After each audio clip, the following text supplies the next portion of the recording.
Praise the Lord. இன்றைக்கு ஏசப்பா அவருடைய வார்த்தையின் மூலமாக உங்களோட பேச விரும்புகிறார். இன்றைய பலப்படுத்தும் வார்த்தை நீதிமொழிகள் 28வது அதிகாரம் 13வது வசனம். Proverbs chapter 28 verse 13. தன் பாவங்களை மறைக்கிறவன் வாழ்வடைய மாட்டான், அவைகளை அறிக்கை செய்து விட்டுவிடுகிறவனோ இரக்கம் பெறுவான். He who covers his sins will not prosper, but whoever confesses and forsakes them will have mercy. நம்ம செய்கிற பாவங்களை கர்த்தரிடத்துல மறைத்து நம்ம சந்தோஷமாக இருந்துடலாம், எப்படினாலும் வாழ்ந்துக்கலாம் அப்படின்னு சொல்லி இன்னைக்கு நிறைய பேர் அப்படி வாழ்ந்து கொண்டு இருக்கிறாங்க. நம்ம பாவங்கள் செய்து கொண்டே கர்த்தரிடத்துல இருந்து இரக்கத்தை பெற்றுக்கொள்ளலாம், கர்த்தர் உடனே நம்மளை மன்னிச்சு ஏற்றுக்கொள்வார் என்று சொல்லி நிறைய பேர் அப்படி வாழ்ந்து கொண்டு இருக்கிறாங்க. சில பட்டணங்கள்லாம் நீங்க பார்த்தீங்கன்னா வாரத்துல எல்லா நாளும் அவங்க பாவங்களை செய்து கொண்டே இருப்பாங்க. கடைசியாக ஞாயிற்றுக்கிழமையில ஆராதனையில மட்டும் போய் பரிசுத்தமாக நான் வாழணும்னு சொல்லி அர்ப்பணித்து அந்த ஒரு நாள் மட்டும் எந்த ஒரு பாவமும் செய்ய மாட்டேன்னு சொல்லி வாழுவாங்க. மறுபடியும் அடுத்த நாள் திங்கக்கிழமையில இருந்து மண்டேல இருந்து மறுபடியும் பாவங்களை செய்து கொண்டு இருப்பாங்க.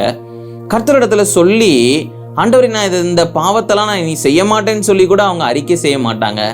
அவங்களுடைய விருப்பத்தின்படியே வாழ்ந்து கொண்டு இருப்பாங்க. கடைசியில அவங்களுடைய வாழ்க்கையில அநேக பிரச்சனைகளின் நிமித்தமாக வேதனைகளை தான் அவங்க சந்தித்து கொண்டு இருப்பாங்க.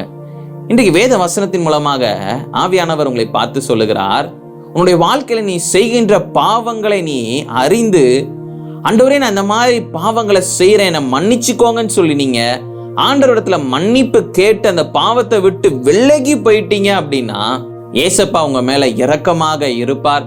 அவர் உங்களை மன்னித்து அவருடைய பிள்ளையாக மாற்றி அவர் உங்களுக்கு ஒரு புதிய வாழ்க்கையை தருவார்.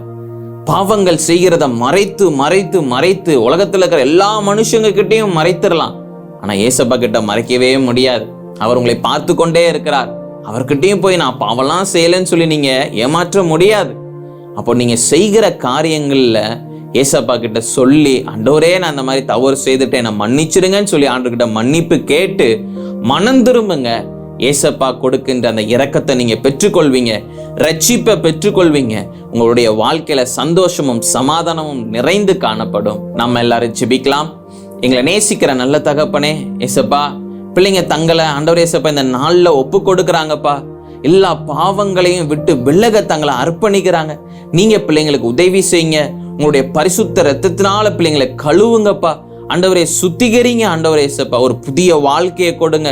புதிய மனுஷியாக புதிய மனுஷனாக ஆண்டவரே ஏசப்பா ஒரு புதிய வாழ்க்கையை ஆண்டவர் நீங்க பிள்ளைங்களுக்கு கொடுங்க சுவாமி. நீங்க மாத்திரம் மகிமைப்படுங்க. இயேசுவின் மூலம் ஜெபிக்கிறேன் பிதாவே, ஆமென். இனி பாவம் செய்யாதீங்க, தவறான காரியங்களை செய்யாதீங்க, அடிமைத்தனத்துல இருக்காதீங்க. ஏசப்பா உங்களை அதிகமாக நேசிக்கிறார். அவரிடத்துல நீங்க காத்திருந்து ஜெபம் பண்ணுங்க. அவர்கிட்ட உதவி கேளுங்க. ஆண்டவரே இந்த பாவத்தை மேற்கொள்ள எனக்கு நீங்க உதவி செய்யுங்கப்பான்னு சொல்லி நீங்க உதவி கேளுங்க. அவர் நிச்சயம் உங்களுக்கு உதவி செய்வார். அவர் நிச்சயம் உங்களுக்கு ரட்சிப்பை கொடுத்திருக்கிறார். நீங்க அந்த ரட்சிப்பை நீங்க சுதந்திரித்துக் கொள்ளுங்க. சந்தோஷமாக இருங்க. ஏசப்பா உங்களை நிச்சயம் ஆசீர்வதிப்பார். கர்த்தர் உங்களை ஆசீர்வதிப்பாராக. ஆமென்.